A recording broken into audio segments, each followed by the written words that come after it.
Hello and welcome to the Academy. I am Chef Robert Lewis, the Happy Diabetic. Cooking as many meals as you can at home is one of the best approaches for managing type 2 diabetes. Having the right kitchen utensils will make everything easier and simpler. Knives, skillets, measuring spoons and cups, colanders are the essential utensils you will need in your kitchen. Knives, types and how to sharpen them. The right set of knives can speed up meal preparation and reduce the risk of injuries. Choose stainless steel and the best quality you can afford. Kitchen knives are a great long-term investment. These are the must-have kitchen knives in your kitchen arsenal. First, the cook's knife.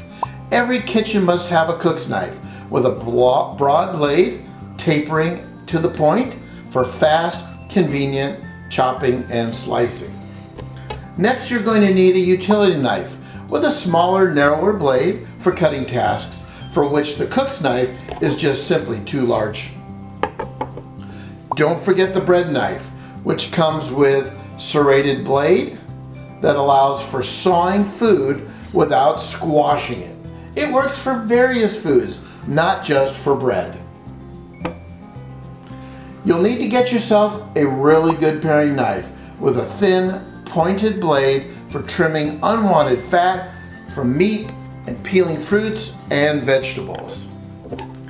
Next, you want to choose a good boning knife with a stiff blade for filleting fish and separating meat from the bone.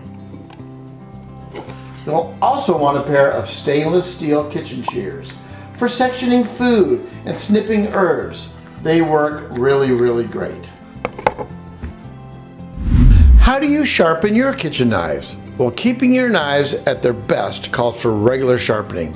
This process depends on the tool you use, and there are many options to choose from.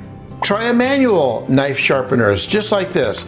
Move the blade evenly against the abrasive material 3 or 4 times. That will do it. Explore the capabilities of a whetstone. Place the whetstone on a firm surface and draw the blade facing away from you at a 20-degree angle at a circular motion. One side, then the other.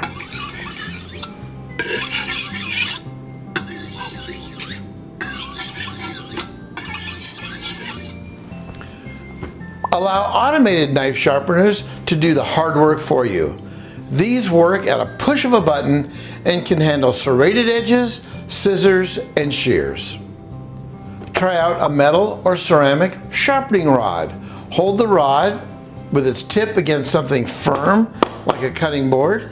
Sweep the blade along the steel at about a 15-degree angle to hone a dull edge.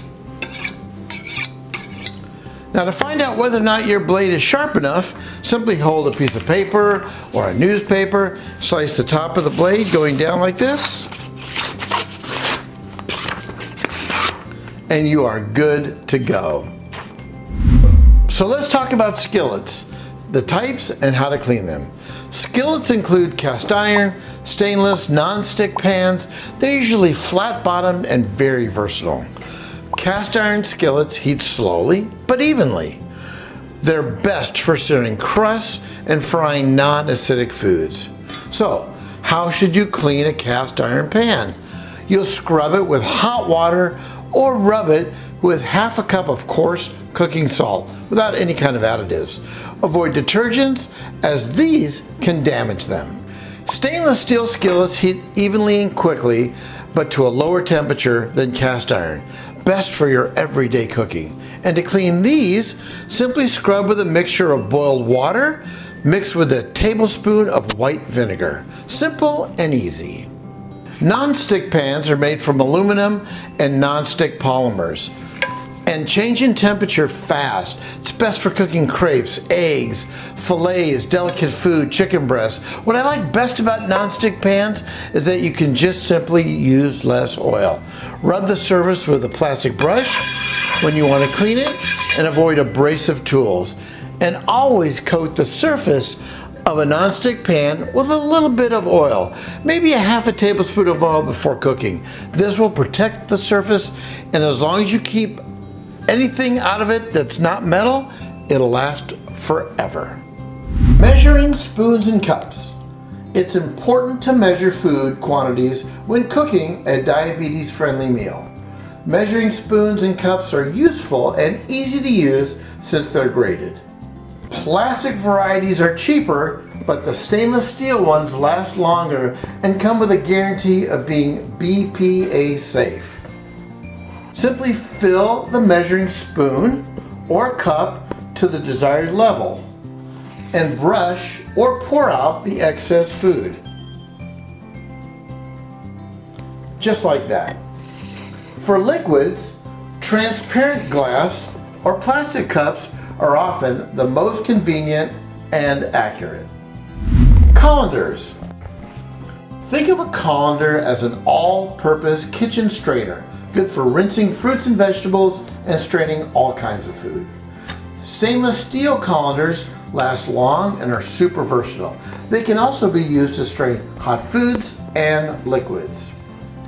Always remember to keep your colanders clean. Wash them immediately afterwards and after you use them with boiling water, and clean them with a detergent if they get dirty. Have at least one fine mesh strainer for diabetes-friendly grains like amaranth, quinoa, or millets. Well, that's it for today. Up next, we'll talk about fresh produce, how to pick it, how to use it, and how to enjoy it. See you soon.